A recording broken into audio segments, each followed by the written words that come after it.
Hello everyone. आज मैं आपके लिए कुछ नया लेके आया हूँ। आप जानते हैं आज कल सारी दुनिया कोविड-19 वायरस से ग्रसित है, अफेक्टेड है और ये एक पैंडेमिक बन चुका है। तो कोविड-19 वायरस है क्या, स्ट्रक्चर क्या है, कुछ इसके बारे में मैं आपको बताना चाहूँगा। तो पहले कहाँ पाया गया था, सिम्टम्स क्या हैं, थोड़ा थोड़ा सबके बारे में आपको बताऊँगा। तो सबसे पहले कि कोरोना वायरस है क्या। कोरोना वायरस है क्या?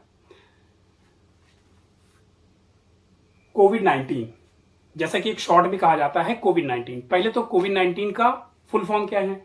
Corona virus disease of 2019। Corona virus disease of 2019, इसको शॉर्ट में कोविड-19 कहा जाता है। CO इसका, VI इसका, D इसका, कोविड-19 इसका। ठीक है, तो ये हो गया कोविड-19। तो एक्चुअल में ये है क्या? वायरसेस करते क्या हैं?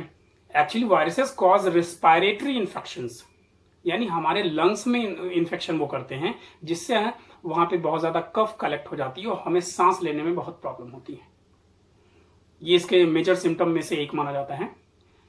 और आजकल तो कई सारे केसेस ऐसे मिल रहे हैं जिसमें सिम्टम्स होते ही नहीं, फिर भी टेस्ट करने में पता चलता है कि हाँ, इनको कोरोना वायरस कोविड-19 डिजीज है।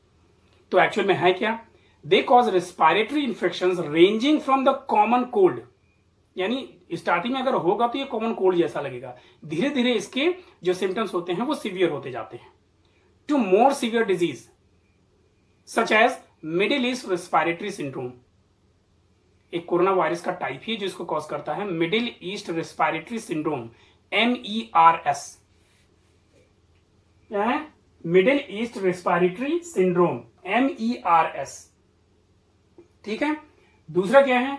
Severe acute respiratory syndrome, SARS, SARS. ठीक है, ये दो डिजीजेस। और ये आप देख रहे हैं दोनों की दोनों डिजीजेस रेस्पिरेटरी ट्रैक में ही कॉज होती है, यानी आपका जो पूरा का पूरा रेस्पिरेटरी ट्रैक होता है ये वायरस उसमें इन्फेक्शन करता है और उसको डैमेज करता है। और ये आप अच्छी तरह जानते हैं, it was first reported in Wuhan of China in December 2019, यानी दिसंबर 2019 में सबसे पहले ये वुहान चाइना में रिपोर्ट हुआ था। उसके बाद ये पैंडेमिक हो गया और कई सारी कंट्रीज में फैल गया। अब इसके सिम्टम्स क्या हैं? सिम्टम्स के बारे में कई लोग जानते हैं।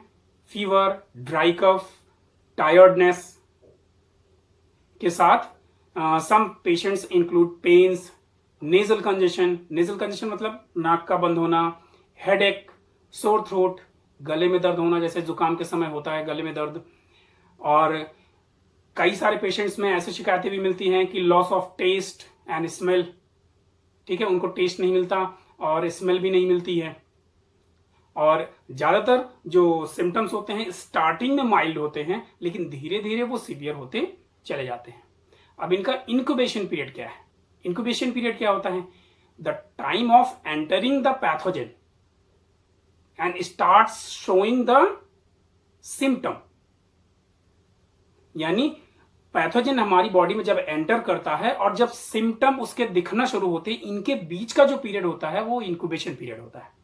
तो इनका इंक्यूबेशन पीरियड 2 to 14 डेज है। इनका इंक्यूबेशन पीरियड जो है वो 2 to 14 डेज है। अब स्ट्रक्चर क्या होता है? एक्चुअली जो ये वायरस होता है उसका स्ट्रक्चर स्फेरिकल होता है। Spherical which contains single stranded RNA, जो कि पॉजिटिव सेंस में होता है, single stranded positive RNA associated with nucleoproteins with in a capsid. Capsid क्या होता है? यह वायरस की आउटर कवरिंग होती है। कैप्सिड वायरस की आउटर कवरिंग होती है जो इसके RNA को सराउंड करके रखती है। ठीक है, और उसमें न्यूक्लियोप्रोटीन्स होते हैं और वो क्या होता है? Comprised of matrix proteins. ठीक है, यानी ज्यादातर बॉडी पे प्रोटीन ही मिलते हैं इनके। और जो इनका एनवेलप होता है उसमें क्या होते हैं? क्लब शेप्ड कुछ स्ट्रक्चर्स बियर करता है। ये क्लब शेप्ड कुछ स्ट्रक्चर्स बियर करता है जिसको ग्लाइकोप्रोटीन्स कहते हैं।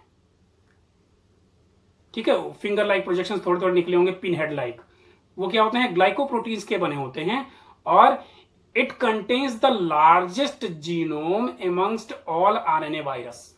जितने भी आरएनए वायरस होते हैं, यानी ऐसे वायरस जिसमें सिर्फ आरएनए पाया जाता है, उसमें सबसे लार्जेस्ट जीनोम कोविड-19 वायरस का होता है। आप जानते हैं कि वायरस में या तो डीएनए पाया जाता है या तो आरएनए, दोनों कभी नहीं पाए जाते हैं। ठीक है, तो जितने भी आरएनए वायरसेस हैं, सबसे लार्जेस्ट जीनोम किसका होता है? कोविड-19 का होता है। यह है कोविड-19 का स्ट्रक्चर। आप देख रहे होंगे इसमें पिनहेड लाइक स्ट्रक्चर निकले हुए हैं, जिनको स्पाइक्स कहते हैं। वो ग्लाइकोप्रोटीन्स के बने होते हैं। फिर उसके बाद ब्राउन कलर की एक कवरिंग दिख रही है जो कैप्सिड है, जो प्रोटीन की बनी होती है। और अंदर की तरफ ये देखिए स्ट्रक्चर्स दिख रहे हैं, जिनको जहाँ पे लिखा हुआ है जीनोमिक आरएनए, जो थ्रेड लाइक दिख रहे हैं आपको। ये पूरा का पूरा स्ट्रक्चर है आपके कोविड-19 का।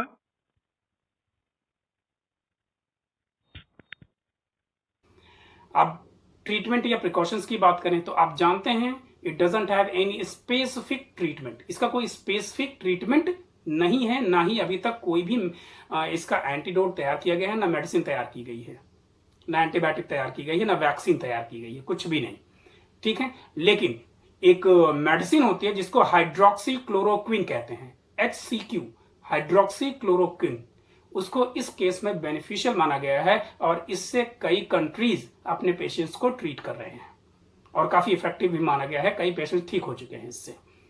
लेकिन प्रिकॉशंस हमें क्या लेनी चाहिए इसके अगेंस्ट में कि avoid contact with the infected person, यानी जो भी इन्फेक्टेड पर्सन है उनसे कॉन्टैक्ट नहीं करना चाहिए किसी भी तरह से। मास्क लगाना चाहिए, जैसे आप इन्फेक्टेड पर्सन हैं, मास्क लगाएंगे तो जो वायरसेस हैं आपसे दूसरे में ट्रांसफर इजीली नहीं हो पाएगा, क्योंकि ये एक तरह की कम्युनिकेबल डिजीज है। कम्युनिकेबल जो इजीली ट्रांसफर हो पर्सन टू पर्सन, तो इजीली ट्रांसफर नहीं हो पाएंगे अगर आप मास्क लगाएंगे तो, क्योंकि वायरस का जो एंट्री रूट है हमारी बॉडी में आईज, नोज और माउथ है। आईज, नोज और माउथ इसी के थ्रू एंटर होते हैं। इसलिए मास्क लगाने पर कभी भी डायरेक्टली अपने मास्क उतारने के बाद डायरेक्टली कभी अपने माउथ या इन सब चीजों को छूना नहीं चाहिए। साबुन से धुलने के बाद तब छूजिए, उसको टच करिए। ठीक है, और उसके बाद प्रिकॉशनरी मेजर क्या है? Wash your hands properly with soap. Soap से बहुत अच्छी तरीके से हाथ को धुलना चाहिए। अब सोप का इसमें क्या रोल है? Actually soap breaks the capsid and protein of the कोविड-19। सोप क्या करता है? कोविड-19 के जो आउटर कवरिंग है कैप्सिड और जो प्रोटीन्स वगैरह हैं उनको ब्रेक करके उसको डिस्ट्रॉय कर देता है। लगभग 20 सेकेंड तक इसको अप्लाई करना चाहिए। 20 सेकेंड तक सोप को अप्लाई करना चाहिए अपने हाथ में, तब जाके वो प्रॉपरली उसको ब्रेक कर पाता है। ठीक है, और इसकी जगह आप हैंड सैनिटाइजर को भी यूज कर सकते हैं। हैंड सैनिटाइजर भी ठीक वैसा ही वर्क करता है। अब स्प्रेड कैसे करता है? जैसे कि मैंने बताया कि it is a communicable disease, easily transfer from person to person, यानी कम्युनिकेबल डिजीज है, एक पर्सन से दूसरे पर्सन में इजिली ट्रांसफर हो जाती है। कैसे? जो ड्रॉपलेट्स यानी स्नीज करते हैं, खांसी आती है, तो क्या होते हैं? वायरसेस एक झटके से आपकी बॉडी से बाहर निकलते हैं और सामने जो पर्सन होता है उसको इन्फेक्ट कर सकते हैं। तो ऐसे पर्सन से दूर रहना चाहिए। या फिर मान लीजिए इन्फेक्टेड पर्सन है, स्नीजिंग या कफिंग हो रही है, तो कवर करके रखिए माउथ को अपने, जिससे वायरस स्प्रेड ना होने पाए। ठीक है, बोलने से भी होता है, जानते हैं, बोलने से वाटर वेपर निकलती है या कई सारे पार्टिकल्स निकलते हैं, उसमें भी वायरस हो सकते हैं। और हेल्दी पर्सन अगर कोई भी हो तो वो इन्फेक्टेड पर्सन के कांटेक्ट में ना आए और उसको आइसोलेशन में रखा जाए। आइसोलेशन का मतलब ये नहीं है कि घर से भगा दिया जाए। आइसोलेशन का मतलब सिंपली होता है कि जो पर्सन इन्फेक्टेड है वो अपने आप को आइसोलेट, सबसे अलग कर ले, जिससे कि बाकी पर्सन वो इन्फेक्ट ना होने पाए, जिससे कि बाकी पर्सन उससे इन्फेक्ट ना होने पाए और बचे रहें। कोई भी ट्रीटमेंट ना होने की वजह से डेथ्स ज्यादा हो सकती हैं, इसलिए हमें प्रिकॉशन ही लेना है। ये जो वीडियो है ये सोप का एक्शन शो करता है कि कोविड-19 पे सोप का एक्शन कैसे होता है। तो आप देख रहे होंगे कि जो मॉलिक्यूल्स बहुत दूर से आ रहे हैं कोविड-19 वायरस की तरफ, वो सोप के मॉलिक्यूल्स हैं और उसकी वॉल से अटैच होते ही उसको ब्रेक करना स्टार्ट कर देते हैं, यानी उसकी प्रोटीन को डिस्ट्रॉय करना स्टार्ट कर देते हैं, जिससे धीरे धीरे पूरा वायरस से डिस्ट्रॉय हो जाता है।